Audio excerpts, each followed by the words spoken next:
बिस्मिल्लाहिर्रहमानिर्रहीम। अस्सलाम वालेकुम नाज़रीन, आप यूट्यूब चैनल देख रहे हैं। मैं इमरान खान हूँ। खैबर पख्तूनख्वा की हुकूमत के हवाले से जो खबरें आ रही हैं, अब बहुत सारे लोग इस पे बात कर रहे हैं, सहाफ़ी भी दावे कर रहे हैं। फवाद चौधरी साहब ने स्टेटमेंट दिया। उनका ये कहना है कि अब कोई मोजज़ा ही होगा कि अली अमीन गंडापुर वज़ीर आला खैबर पख्तूनख्वा बरकरार रह पाएंगे। फवाद चौधरी साहब को जो लेटेस्ट आदाद शुमार हैं या जो नंबर गेम है खैबर पख्तूनख्वा की असम्बली में, उसको देखकर शायद उन्हें भी आइडिया हो रहा है कि फॉरवर्ड ब्लॉक अगर कोई बन गया और उसमें चंद बंदे इकट्ठे हो गए तो बाकी जमातों के साथ मिलकर वज़ीर आला तब्दील हो सकता है। अब करना क्या होगा, इसमें फवाद चौधरी साहब की अपनी एक राय है, बाकी लोगों की अपनी राय है। अली अमीन गंडापुर चाहेंगे कि वो बतौर वज़ीर आला कंटिन्यू करें, लेकिन अब वो उतने मजबूत वज़ीर आला नहीं है जितने वो माजी में हुआ करते थे। एक तो मखसूस नशिस्तें चली गई हैं, दूसरा अली अमीन गंडापुर साहब की अपनी ज़ाती मकबूलियत भी बहुत बुरी तरह डैमेज हुई है। और फवाद चौधरी कहते हैं पाकिस्तान तहरीक इंसाफ को मौलाना फजल रहमान के साथ मिलकर खैबर पख्तूनख्वा में एक नया वज़ीर आला लाना चाहिए और गंडापुर को इस्तीफ़ा दे देना चाहिए। ये बहरहाल उनकी सोच है, लेकिन एस्टेब्लिशमेंट की सोच सबके सामने है कि एस्टेब्लिशमेंट ने यह फैसला किया कि पाकिस्तान तहरीक इंसाफ को मुकम्मल तौर पर कुचले बगैर उनका अपना सर्वाइवल मुश्किल है। और ये सूरत हाल शुरू होती है, मैंने आपको बताया था, जब अमेरिका में फील्ड मार्शल आसिम मुनीर साहब के खिलाफ एहतजाज किया गया तो तब से हालात बहुत पतले और बहुत ख़राब हैं। बहुत सारे लोग दावा कर रहे हैं, हुकूमती जो तर्जुमान है वो ये बात करते हैं, जो हुकूमत के करीबी सहाफ़ी हैं वो ये बात करते हैं कि अब खैबर पख्तूनख्वा में हुकूमत तब्दील कर दी जाएगी मखसूस नशस्तों के फैसले के बाद और एक फॉरवर्ड ब्लॉक जन्म लेगा। उन्हें यकीन दहानी करवाई जाएगी कि मुख्तलिफ जमातों में आपको एडजस्ट भी कर दिया जाएगा, आपका मुस्तकबिल भी महफूज है, बस सिर्फ आप अली अमीन गंडापुर साहब की हुकूमत फारिग करवाएं। वैसे तो गंडापुर साहब की हुकूमत नहीं, इमरान खान साहब की हुकूमत फारिग करने का ये फैसला हो सकता है। और इसी डर में गंडापुर साहब ने बड़ी उजलत में बड़े अजीबोगरीब तरीके से खैबर पख्तूनख्वा का बजट भी पास किया है, कहीं बजट के झटके में उनकी हुकूमत ना चली जाए। अब एक दावा और भी सामने आया और यह दावा एक्सप्रेस न्यूज पे छपा है। दावे के मुताबिक जो ताकतवर हल्के हैं या पाकिस्तान की एस्टेब्लिशमेंट है, उन्होंने पीपल्स पार्टी को राजी कर लिया है और हुकूमत और पीपल्स पार्टी के बीच में सौदेबाजी करवाई है। और दावा यह कर रही है खबर के अगले महीने यानी जुलाई के महीने में पाकिस्तान पीपल्स पार्टी वफाकी काबीना का हिस्सा बन जाएगी। पीपल्स पार्टी हुकूमत का हिस्सा है, हुकूमती बेंचों पर बैठती है। जो कुछ भी इस हुकूमत ने अब तक किया है उन तमाम चीज़ों में पाकिस्तान पीपल्स पार्टी बराबर की हिस्सेदार है। और अब पीपल्स पार्टी अगर वफाकी हुकूमत में शामिल हो जाती है तो उनकी तो सारी उंगलियां घी में और सर कढ़ाई में, यानी उन्होंने आईनी ओहदे भी ले लिए। सेनेट का चेयरमैन उनका है, इसी तरह सदर पाकिस्तान उनका है, गवर्नर पंजाब में उन्होंने अपना लगवाया, खैबर पख्तूनख्वा में अपना लगवाया, सिंध में उन्होंने अपना कंट्रोल रखा, बलूचिस्तान में उन्होंने हुकूमत हासिल की। तो पीपल्स पार्टी इस निज़ाम की सबसे बड़ी बेनिफिशरी बनकर सामने आई है। और अब यह दावा किया जा रहा है कि शायद पीपल्स पार्टी वफाकी हुकूमत में अपनी वजारतें भी ले ले। और इनको एक पेज पर लाने के लिए पाकिस्तान के मुक़्तदर हलकों ने या पाकिस्तान की एस्टेब्लिशमेंट ने अपना किरदार अदा किया है। अब क्या खैबर पख्तूनख्वा की हुकूमत वाकई में गिरा दी जाएगी और वहां पे एक नई हुकूमत बनाई जाएगी? देखिए, एस्टेब्लिशमेंट की ये ख्वाहिश तो है।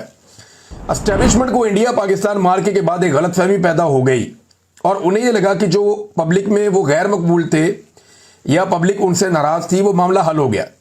अब इसका कोई पैरामीटर नहीं है, एक लड़ाई हुई है, उस लड़ाई के बाद चंद लोगों ने कॉलम उनके हक में लिखे हैं जो पहले भी लिख रहे थे, चंद लोगों ने मीडिया पे सोशल मीडिया पे उनके हक में बात की है जो पहले भी कर रहे थे। अवाम की राय जाननी है तो आपको अवाम में जाना पड़ेगा, अवाम से पूछना पड़ेगा। तो अवामी राय तो वही है।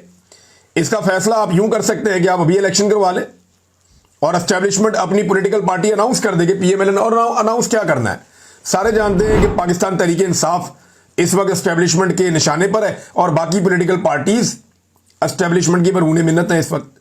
तो आप अभी इलेक्शन करवा कर देख लें, पीपल्स पार्टी, पीएमएल-एन, एमक्यूएम, बाकी जमातों की क्या दुर्गत बनती है, आपको नजर आ जाएगा।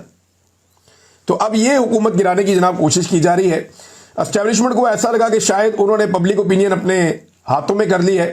हालांकि असल बात यह है कि पब्लिक को यह पता था कि अब लड़ाई का माहौल है, तो जो लड़ने वाले लोग हैं उनको जरा तगड़ा किया जाए, हलाशेरी दी जाए ताकि वो लड़ें अच्छे तरीके से और बाद में अपने इख्तलाफात देख लेंगे। और वो इख्तलाफात बदस्तूर मौजूद हैं, आप जो मर्जी करें, जहां मर्जी जाएं।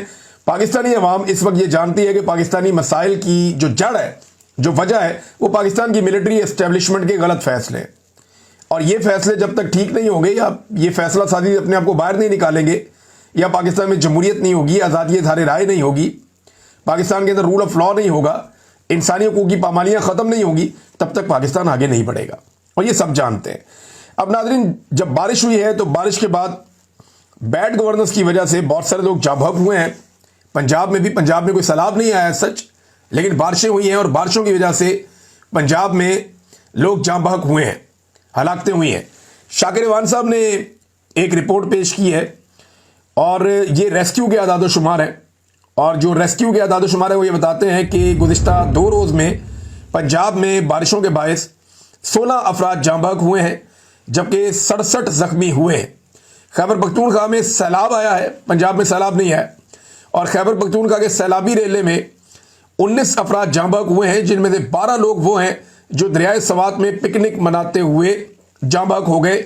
इंतज़ामी गफलत की वजह से, एक तो सयाहों को खुद भी रिस्क नहीं लेना चाहिए, लेकिन इंतज़ामिया की गफलत है और उससे मुंह नहीं फेरा जा सकता, उनको ये रिस्पॉन्सिबिलिटी लेनी पड़ेगी। पंजाब हुकूमत की जो गवर्नेंस है उसकी कलाई खुल गई है, यानी टके का काम इन्होंने नहीं किया। मानसून की बारिशों ने इनका पोल खोल कर रख दिया है। अस्पतालों के अंदर जो स्ट्रेचर्स हैं वो बारिश में तैर रहे हैं, कई अस्पतालों के अंदर जो है वो पानी जमा है। इससे पहले हमने ऐसा नहीं देखा, यानी बहुत कम कभी ऐसे मनाजिर देखे। कहीं ना कहीं कोई गवर्नेंस मौजूद रहती थी, लेकिन अस्पतालों के अंदर पानी तैर रहा है, सड़कों पे हर जगह पानी खड़ा हुआ है और ये मानसून की बारिशें। पहले कंट्रोल किया जाता था, अब कंट्रोल भी नहीं हो रहा। हालांकि उस्मान बुज़दार की हुकूमत में इन्होंने पंजाब के कई इलाकों में ज़ेरे ज़मीन बड़े बड़े एरियाज बनाए थे, पॉन्ड्स, जिनके अंदर पानी जमा हो जाता था, लेकिन पता नहीं ब्लॉकेज हो गई, क्या हो गया, या कोई साजिश हो रही है, जो भी हो रहा है, गवर्नेंस का पोल खुल गया है। सियालकोट में ख्वाजा आसिफ साहब गए लवाहिकीन के पास, जो दरियाए सवात में जो जाँ बहक हुए लोग, उनसे दुआ करने के लिए गए तो रास्ते में उनकी अपनी गाड़ियां, उनका प्रोटोकॉल जो है बारिश में फंस गया और पानी के अंदर फंसी हुई उनकी गाड़ियां नजर आई। पंजाब के कई अस्पतालों में पानी खड़ा हुआ नजर आया। तो पंजाब की जो हुकूमत है उसका पोल खुल रहा है और सारी दुनिया को पता चल रहा है कि यह हुकूमत कितनी नालायक है, नकम्मी है, नखट्टू है और किसी किस्म का कोई काम इन्होंने किया नहीं। नादरीन, इन्हीं बारिशों ने खैबर पख्तूनख्वा की हुकूमत को एक बड़े इम्तिहान में डाला और उससे भी बड़ा इम्तिहान अब सामने आ गया है। खैबर पख्तूनख्वा की हुकूमत ने जब इंक्वायरी करवाई है तो कुछ चीज़ों को उन्हें पता चला कि तजावज़ात बहुत ज़्यादा बनाई गई हैं दरिया के रास्ते में और उन तजावज़ात की वजह से जानी नुकसान होता है। हर मरतबा जब सैलाब आता है या पानी में तुग़यानी आती है दरिया सवात में तो नुकसान बहुत होता है, क्योंकि वहाँ पे बहुत सारी रुकावटें खड़ी की गई हैं, तजावज़ात बनाई गई हैं, लोगों ने होटल तामीर कर लिए हैं, लोगों ने रेस्टोरेंट्स बना लिए हैं, बहुत सारा बिजनेस उनके अंदर कर लिया है दरिया के अंदर और उसकी वजह से लोग जाँ बहक भी होते हैं। अब खैबर पख्तूनख्वा के लिए, हुकूमत के लिए एक बहुत बड़ा इम्तिहान है। शीरीज़ादा वहाँ पे एक सीनियर जर्नलिस्ट हैं, स्वात प्रेस क्लब के साबिक सदर भी हैं। वो ये कहते हैं कि स्वात से आने के बाद चीफ सेक्रेटरी की हिदायत पर दरिया स्वात के किनारे कायम तमाम नाजायज़ तजावज़ात के खिलाफ ऑपरेशन शुरू कर दिया गया है, यानी सारी तजावज़ात गिराई जा रही हैं, ऑपरेशन शुरू हो गया है, मशीनरी पहुंच गई है, काम हो रहा है। होटल मालिकान अब एक चैलेंज कर रहे हैं। यहाँ पे एक होटल मालिक का मैं इंटरव्यू सुन भी रहा था, वो भी यही बात कर रहा था कि जनाब आपने हमारे होटल गिराने हैं, हमारी चीज़ें गिरानी है तो आप गिरा दें, लेकिन वो कहता क्या जरा ये सुने आप।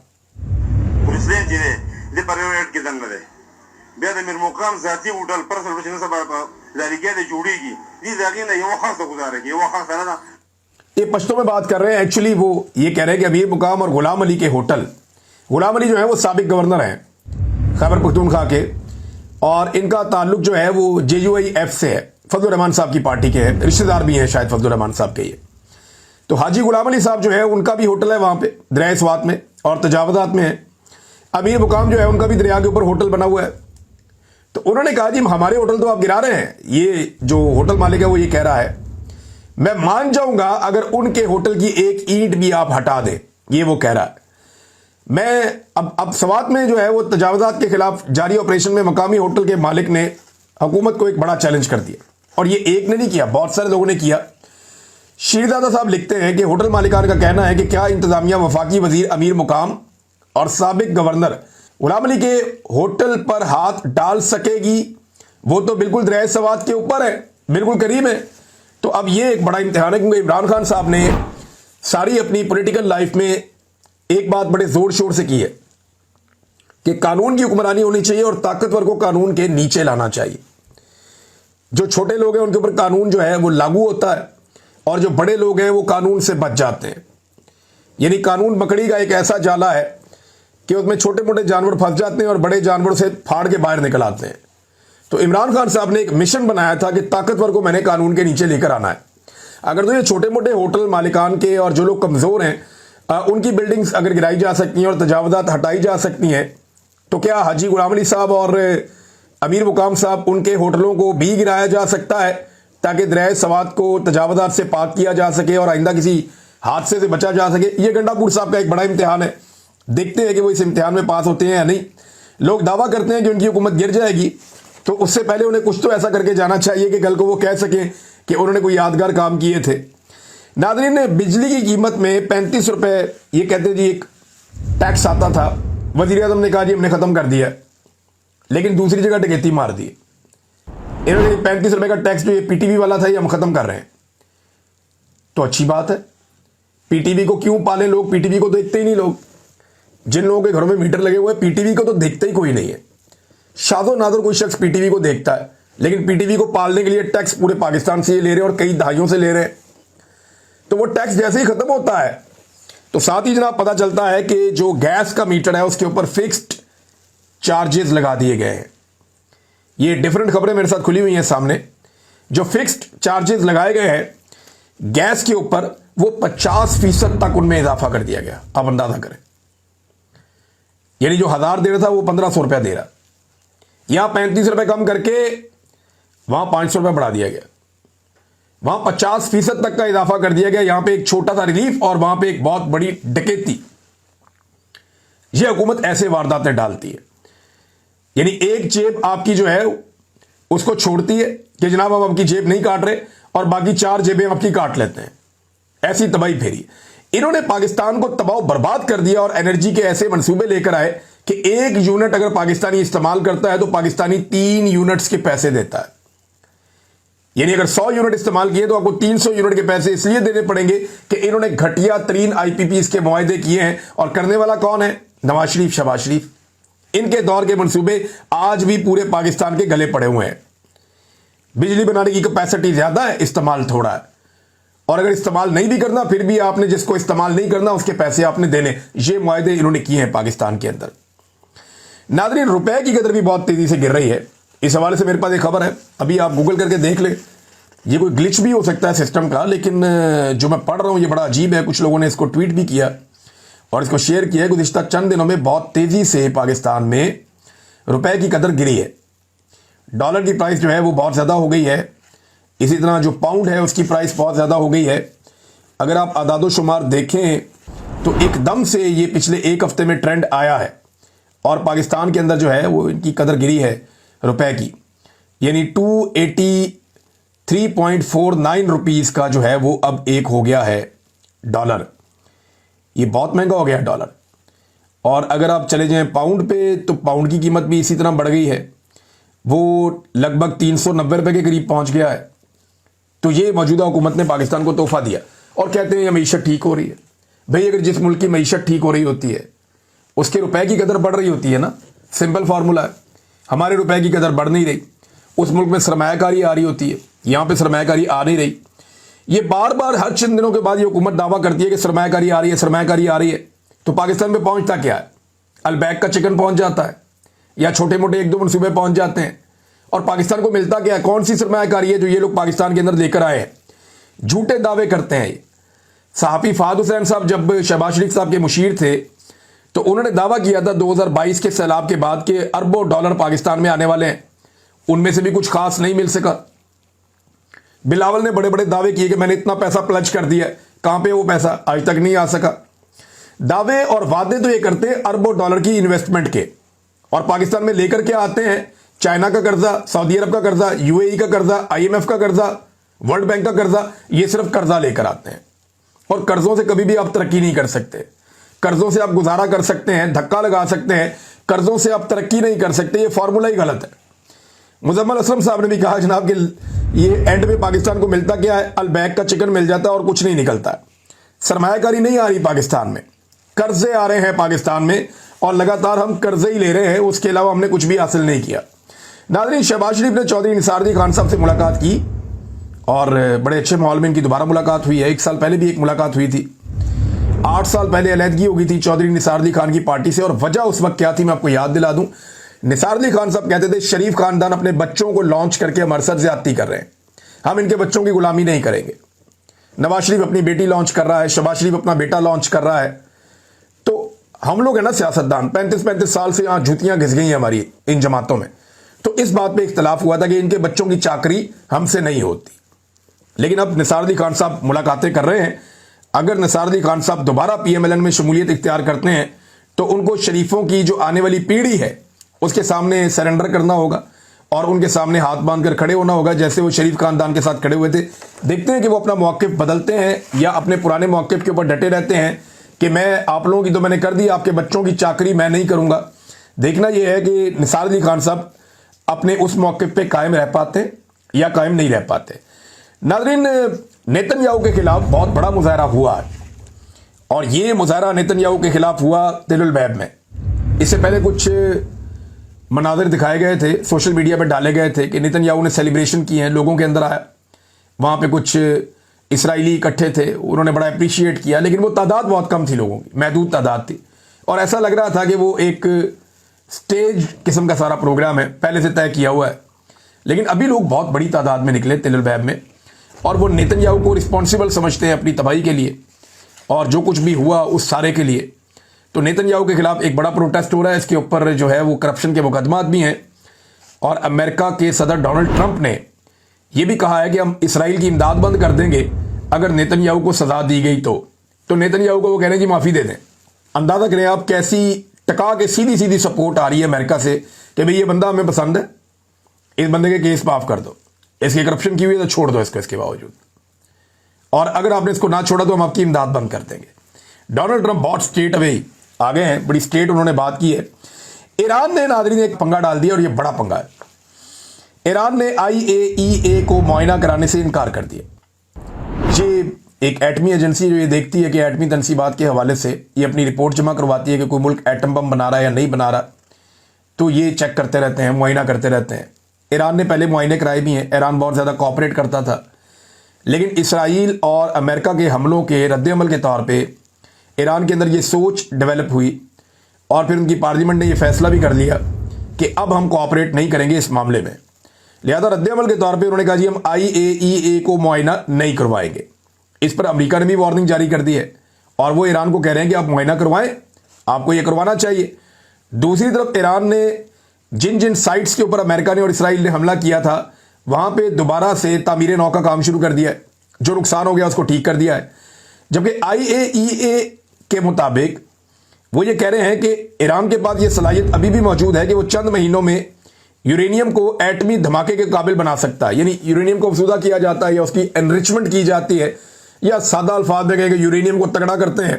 एक स्पेशल प्रोसीजर है पूरा, एक सेंट्रीफ्यूजेस के जरिए से, और उसके बाद यूरेनियम इस काबिल हो जाती है कि वो एटमी धमाका करने वाला एक मवाद बन जाता है और एटमी धमाका हो सकता है। अब ज़्यादा डिटेल में मैं नहीं जाना चाहता, लेकिन ईरान ये महीनों में कर सकता है, ये बात IAEA ने कही है, ये उनका दावा है। बहरहाल फिलहाल तो ईरान मुकर गया, उन्होंने कहा जी कि अब हम किसी किस्म की कोई भी कोऑपरेशन इसमें नहीं देने जा रहे। नाज़रीन, इस वीलॉग को यहाँ रोक लेते हैं, नेक्स्ट वीलॉग में कुछ और चीज़ें मैं आपके सामने रखूँगा। खैबर पख्तूनख्वा की हुकूमत के हवाले से सबको नज़र रखनी पड़ेगी। अच्छा, एक चीज़ नाज़रीन मैं आपको और कहना चाहता हूँ, ये हम एक चेक कर रहे हैं, कंटिन्यूसली हमारे चैनल को रोका जा रहा है, ब्लॉक किया जा रहा है पाकिस्तान में, और हम डिफरेंट चीज़ों को चेक कर रहे हैं कि यहाँ पे हम क्या कर सकते हैं कि ये रुकावटें दूर हों। तो वही VPN वाला मामला कि अगर आप VPN इस्तेमाल करेंगे तो आप आराम से हमारी वीडियोस पाकिस्तान में देख सकते हैं। जो वीडियो आप देखें ना, तो आप इसके ऊपर लाइक का बटन दबा दिया करें। इससे हम एक और चीज़ की असेसमेंट करेंगे कि चैनल को रोकने के लिए जो वो कर रहे हैं पाकिस्तान की एस्टेब्लिशमेंट, उनको जो कामयाबी मिलती है या जितना वो रोक सकते हैं, क्या ये भी एक वजह हो सकती है। कुछ चीज़ें मुझे आज कुछ टेक्निकल लोगों ने बताया, उन्होंने कहा जी अपने आप जो सुनने वाले हैं आप उन्हें कहते हैं कि वो आपके चैनल को लाइक करें। मैंने कहा जी मैं तो नहीं कहता, नॉर्मली मैं यही कहता हूँ कि अपना ख्याल रखिएगा अपने इस चैनल का भी। कहते नहीं, आप एक मरतबा लोगों से कहें कि जो वीडियो वो देखें लाइक का बटन दबाएं, तो आप लाइक करके देखें, फिर पता चलेगा कि इसके नताइज क्या होते हैं। अब तक के लिए इतना ही, अपना ख्याल रखिएगा अपने इस चैनल का भी। अल्लाह हाफ़िज़।